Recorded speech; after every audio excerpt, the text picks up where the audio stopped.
செவ்வாய்க்கிழமை செவ்வாய் ஹோரை நேரத்தில் முருகனை மனதார வேண்டிக் கொண்டு வெற்றிலை தீபம் போட்டால் வீடு மனை சம்மந்தப்பட்ட பிரச்சனைகள் ஏதாவது இருந்தால் தீரும்.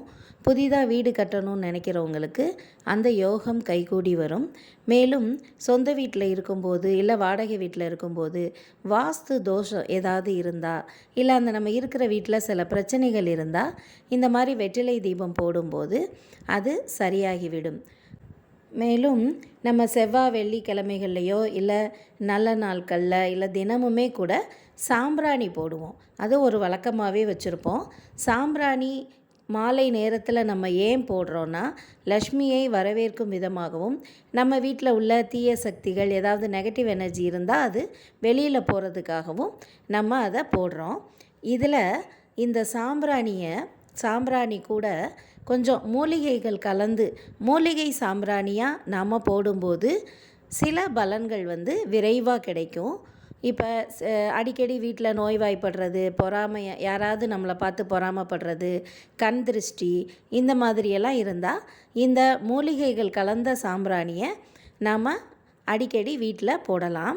இப்போ நம்ம பஞ்சகவ்ய விளக்கு ஏற்றும்போது அது நல்ல விளக்கோடு சேர்ந்து எரியும் இல்லையா? அது எரிஞ்சு முடிகிற நேரத்தில் அந்த மூலிகை சாம்பிராணியை அதில் போடலாம். அப்படி இல்லைன்னா நாம் எப்பவும் போடுற சாம்பிராணி கூட இந்த மூலிகை சாம்பிராணியை கலந்து அதில் நம்ம போடும்போது பலன்கள் நல்லதாக இருக்கும். வாசம் கொஞ்சம் அந்த மூலிகையோட வாசம் கொஞ்சம் தனித்து தான் இருக்கும்.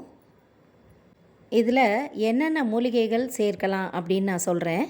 குங்கிலியம், மருதாணி விதை, வெண்கடுகு, நாய்க்கடுகு, வெட்டிவேர், வேப்பிலை, அருகம்புல், வில்வம், நொச்சி இலை, துளசி இலை, மா விதை, ஆவாரம்பூ, அகில், தும்பை, தசாங்கம், வசம்பு, ஜவ்வாது, பச்சை கற்பூரம், அத்திப்பட்டை, புனுகு. இதில் வசம்பும் பச்சை கற்பூரமும் 25 கிராம் போட்டால் போதும். மற்றதெல்லாம் நம்ம ஒரு 100 கிராம் எடுத்துக்கலாம். அருகம்புல், நொச்சி இலையெல்லாம் பொடியாகவே நாட்டு மருந்து கடைகளில் கிடைக்கும். இதெல்லாம் எடுத்துட்டு நம்ம ஒரு பெரிய மிக்ஸி ஜாரில் போட்டு நம்ம நல்லா பொடி பண்ணி வச்சுக்கலாம். அதோட நம்ம பால் சாம்பிராணியை கொஞ்சம் உடச்சி கலந்து வச்சுக்கிட்டோன்னா, அப்பப்போ பால் சாம்பிராணியோட இந்த மூலிகை சாம்பிராணியை கலந்து வச்சுக்கலாம். அப்போ தான் அந்த மூலிகை சாம்பிராணியோட ஒரு வேகமும் வாசமும் அப்படியே இருக்கும். அது போடும்போது நமக்கே நல்லா தெரியும். சாதாரண சாம்பிராணி மாதிரி இருக்காது.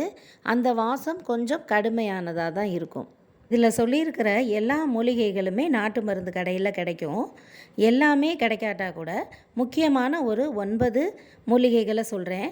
குங்கிலியம், மருதாணி விதை, வெண்கடுகு, நாய்க்கடுகு, வெட்டிவேர், வேப்பிலை, அப்புறம் தசாங்கம், ஜவ்வாது. இதை நம்ம கலந்து மூலிகை சாம்பிராணியாக நம்ம ரெடி பண்ணிக்கலாம். இப்போ நம்ம ரெடி பண்ண இந்த பொடியை பால் சாம்பிராணியோடு கலந்து போடும்போது நம்ம வீட்டில் நிஜமாகவே நல்ல விதமான மாற்றங்கள் கண்டிப்பாக வரும். இதை நமக்கு ஏதாவது வீட்டில் பிரச்சனை இருக்குதுன்னு நினைக்கிறவங்க முதல்ல ஒரு 48 நாளைக்கு தொடர்ந்து போட்டு பாருங்கள்.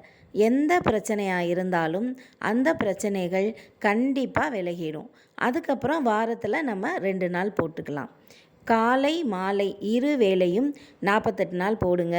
முக்கியமாக முதல்ல போடும்போது நம்ம நிலைவாசல் படிக்கு போடணும். ஏன்னா அங்கே தான் குலதெய்வம் குடியிருக்கிறதா சொல்லுவாங்க. நம்ம வீட்டுக்குள்ளேயும் நிலைவாசல் படியிலையும் தெய்வ ஆகர்ஷண சக்தி நிறைந்து இருக்கணும்னா இந்த மாதிரியான சாம்பிராணியை நம்ம கண்டிப்பாக போடணும். சாம்பிராணி எப்போவும் போடுறது தான். அதில் இந்த மூலிகை பொடியை கலக்கும்போது கண்டிப்பாக நல்ல மாற்றங்கள் கிடைக்கும்.